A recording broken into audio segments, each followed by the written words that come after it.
Alejandro, How's it going? good. How are you doing? Pretty good. I'll have to ask Actually, Noed to get some of that swag. yeah, there you go. Exactly. We'll send you a big box of swag. We'll just send it There right you go. your way for doing this. Thank you so much for being here. This is Of super cool course, to have you. of course. Um, but did you know Buck the Quo already? Were you familiar with it Uh, before you became a guest on this hit uh, show? the hit show. I knew Noed for a while, and so I knew that's something that he did. But I wasn't aware of all the details about it until I was became a guest. Nice. Well, we're So definitely going to we're going to get you some swag, so then you'll be able to walk around all the time, and no one will there be you able go. to forget it that you were Represent. on here. Exactly. Thank you so much. I was telling everybody right before I let you on, yeah, about the swag and about Buck the Quo in general. But we want these to be pretty quick, 20 minutes ish. We don't want to take too much of your time. We want to really get down to the facts. So There I you say go. we just jump right in and do this Ask Me Anything. How's that sound? Of course, sounds good.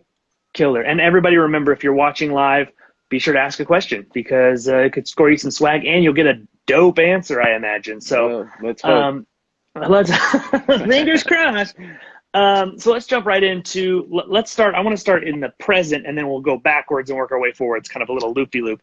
What do Sounds you good. currently do for work? What is the industry or the job that you're in currently? So I currently work for Micron. I've been there for a year and a half.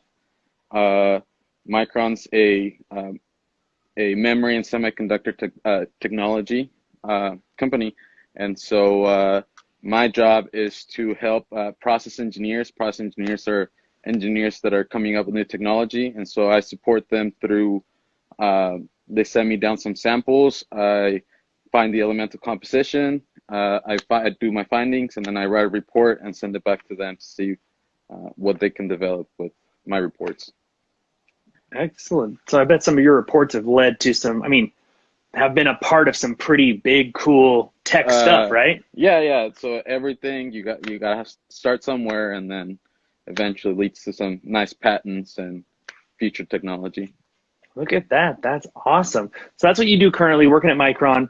Right. I'm going to go out on a limb and say that when you were 16 years old, you didn't say, I know what I'm going to do. I'm going to work for Micron and I'm going to do that. I bet you that. What were you like in high school in the sense of like, what did you think your path was going to be then? Since I was very little, my parents always encouraged me towards STEM field, and so I always knew that I was good at math, science, and so I always tried to pursue something in the engineering field.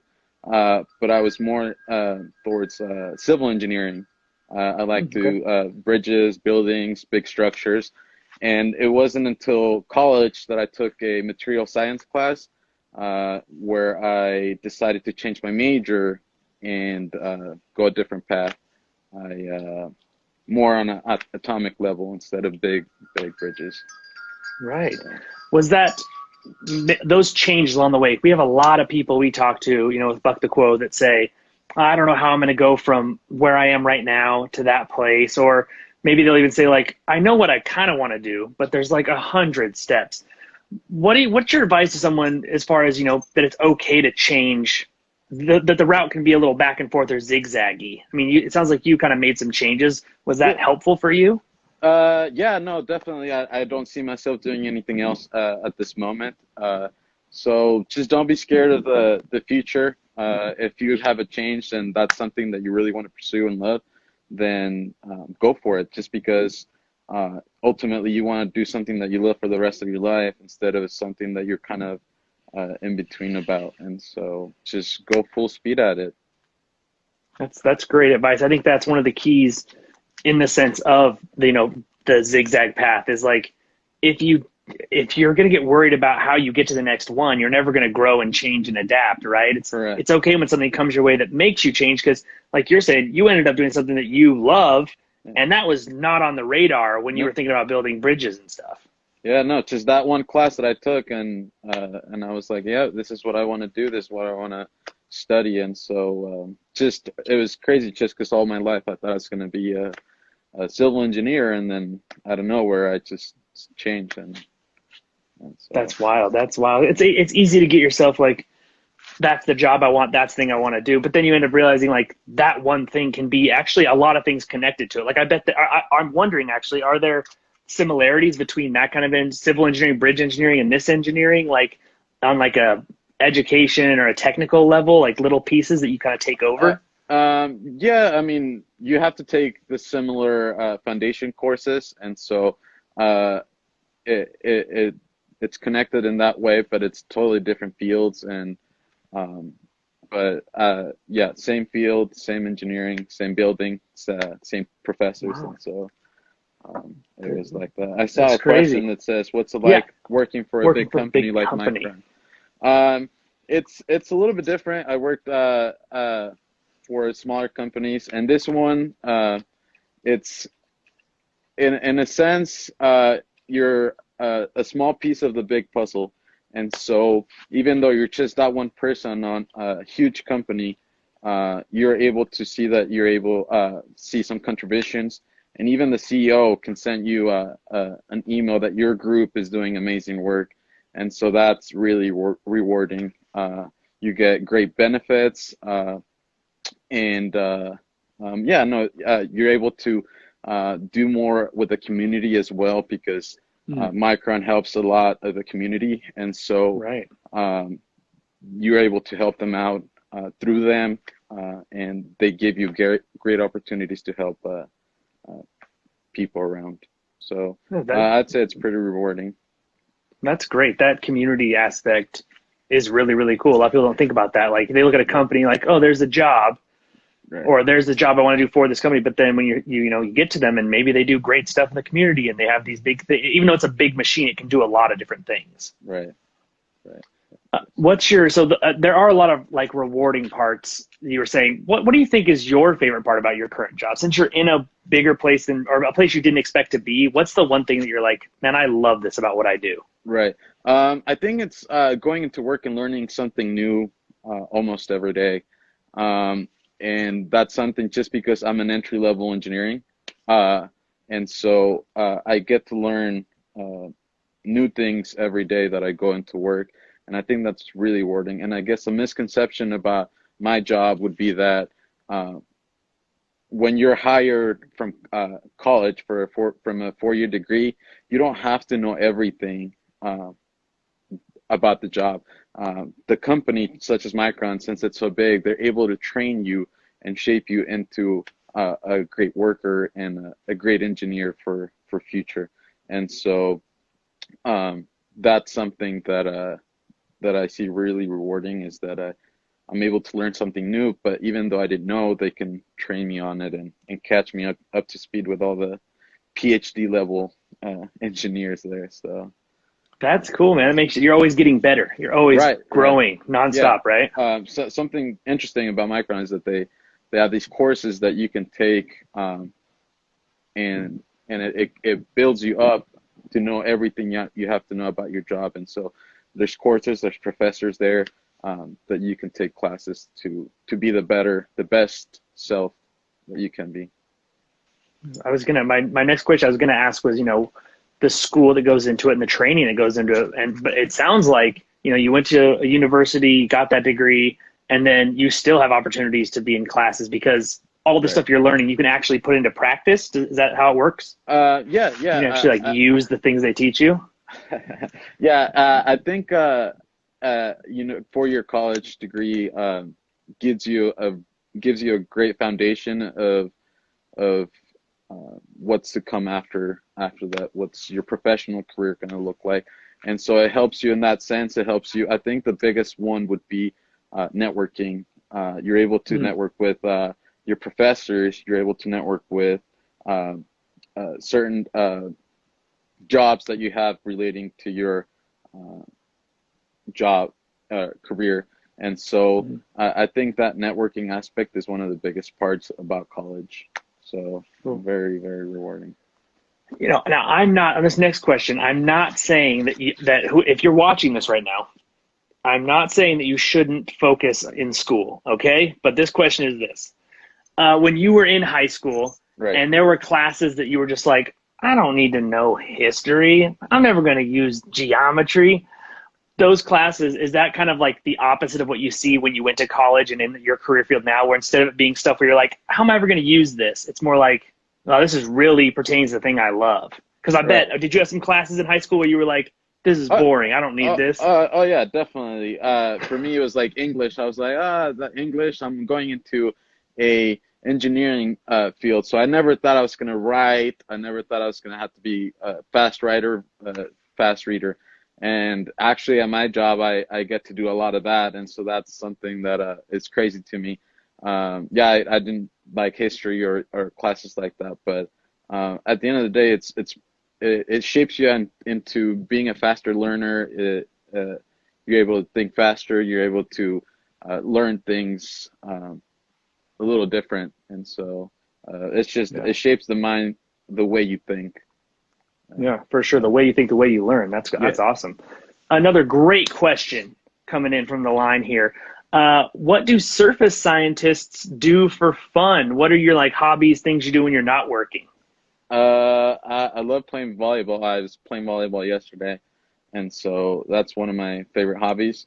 I recently got a pretty cool roommate that does a lot of outdoor activities. So Cool. she's helped us into snowboarding. I learned how to snowboard last winter, and I'm gonna go backpacking. So for 3 days, I think. So I love the Nice. outdoors, and I just never had a friend to go with, and so I love the outdoors, playing sports, and so it's Nice. That's really cool. fun. Relating to like having fun and the stuff you do outside of work, have you found it difficult or what are maybe some tricks you have when it comes to work-life balance? Like how do you, oh, before we ask that, we got to know, where are you going backpacking? We just got a Uh, question in. the Sawtooth Mountains is where we decided to go. Um, Nice. and That's a so beautiful area. yeah, yeah. To Hopefully Gregory, it'll we be got some fun. swag coming your way if you want more. Um, that's great. So that question that I was asking was um, work-life balance. How do you manage, your job and then how do you manage your job and then what you do outside of it? Right. It's that's something that I was important for me, at least for when I apply to jobs, is how is their work-life balance? Because it's important for your health, mental health, to be able to detach from your work. And so I just leave work at work. Once I finish my shift, somebody else comes and picks up my what I was doing, and so I'm able to leave work at work and focus on my personal life and my personal goals that I want to do outside of my career. And so just having goals outside of what you want to pursue in your career is important. I'm really glad that you said that word because something that comes up a lot. Are you somebody that sets a lot of goals for yourself, both profession inside and outside of work? Like, are you a goal setter? Yeah, I think it's important to have goals while that way once you meet that goal, it gives you that satisfaction. Like, okay, I can do this. What's next? And then after you achieve that second goal, then you're like, okay, I can do this. And then you're set higher and higher goals as you move on and as you get older. Yeah, yeah, that's definitely something with, Buck the Quo we always talk about is this idea that something could look lofty, that thing that you want, that goal you have could look like it's far away, but you just got to break it down to those little pieces, right? Right, Like right. it's each tiny step that gets you a little bit closer hmm to that. And once you reach Yeah. that step, it gives you that satisfaction to go on to the next one. And so, Each little piece, that's what it's all about. right. What's one thing that would probably surprise everybody the most about what you do? Because, engineering working in like the technical field, like hmm I'm not saying it's not like there's necessarily people, I'm not gonna say people think you're a nerd, but I Right. mean like, is there things about it that you're like, wow, I did not, when I got into this field, I did not expect that this was gonna be a big part of it. Uh, yeah, I think it was more. I didn't think that I was gonna have a whole lot of hands-on um, in my job. I thought I was just gonna be in the monitor, working and typing. And even though that's a lot of the things that I do, I am able to work on certain instruments and run the samples that the process engineers are sending me. And so I'm able to do a lot of handwork, and so that's gives you a little break from um, Right. typing and writing. But yeah, a misconception is about engineers that you do have to write a lot. I write several reports a day, several pages long, and so yeah, I think you didn't think that you would need a lot of technical writing when you go into STEM field, but unfortunately you do. But at least now it's like a skill that you're growing as you go. You're Right, getting right. stronger at it every day, right? I definitely, as I every day I write more, and I I read a lot of other articles and new technology that's coming out, so I'm able to learn new language and vocabulary to better my writing. Excellent. Here's a great question coming off the question line. Remember, if you're watching, you want to throw in a question, you can ask anything. It's Ask Me Anything. Go Yeah, nuts. anything. This one we got here is, are most of your coworkers extroverts, introverts, or is it a mix of personalities? I honestly see a mix of everything. Most of the people that I work with are actually either closer to my age or a lot older than me. And my boss runs triathlons, and so Cool.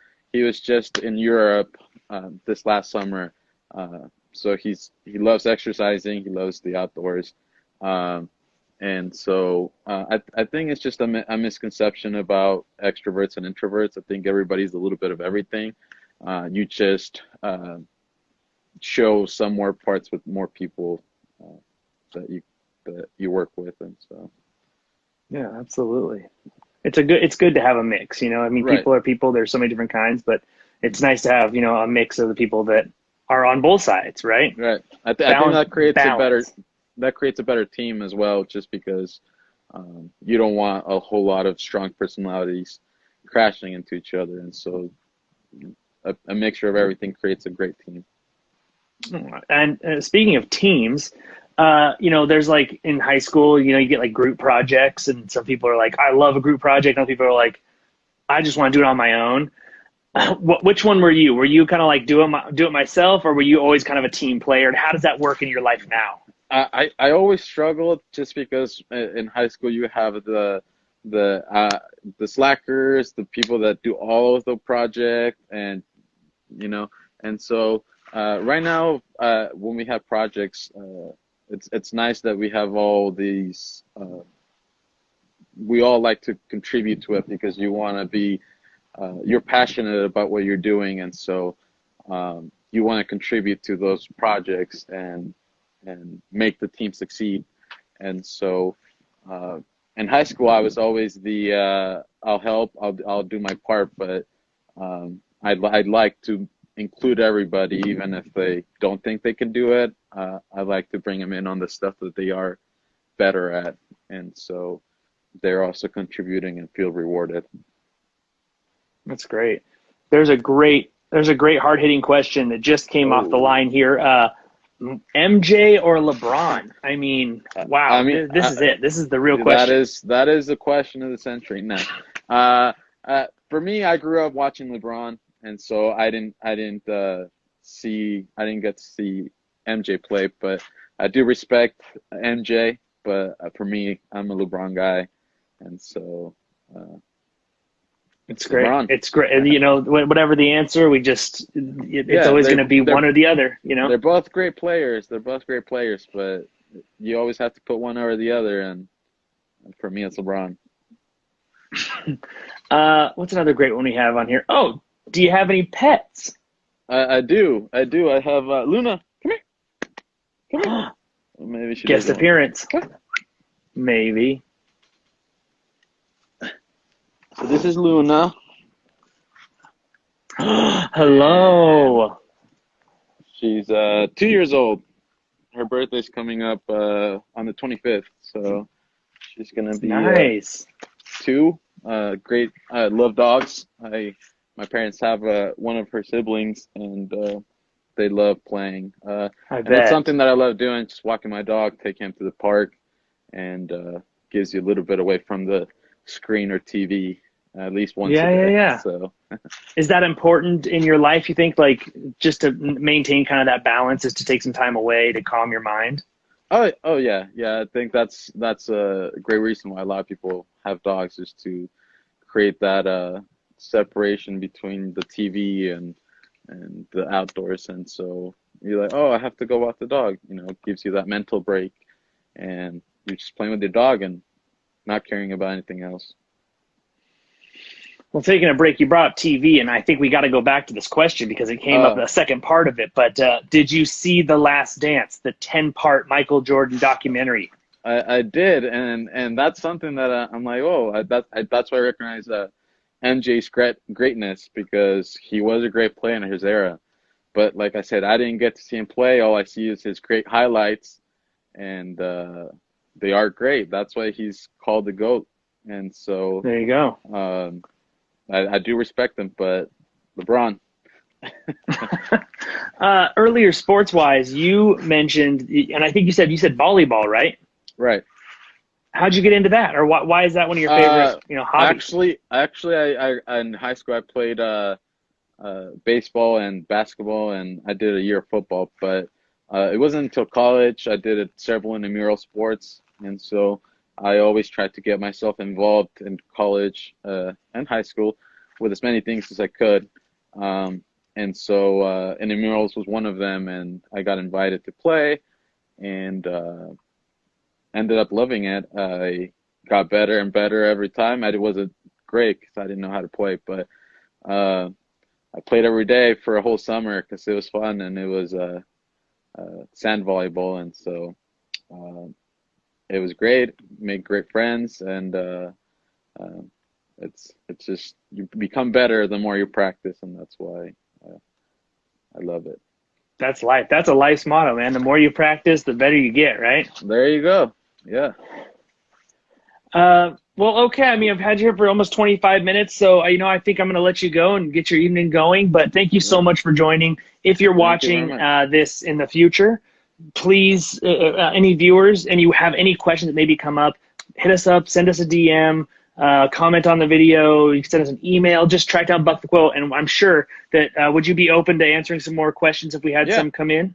Of course. Look at that. Look at that. What a great guest. What a great guy.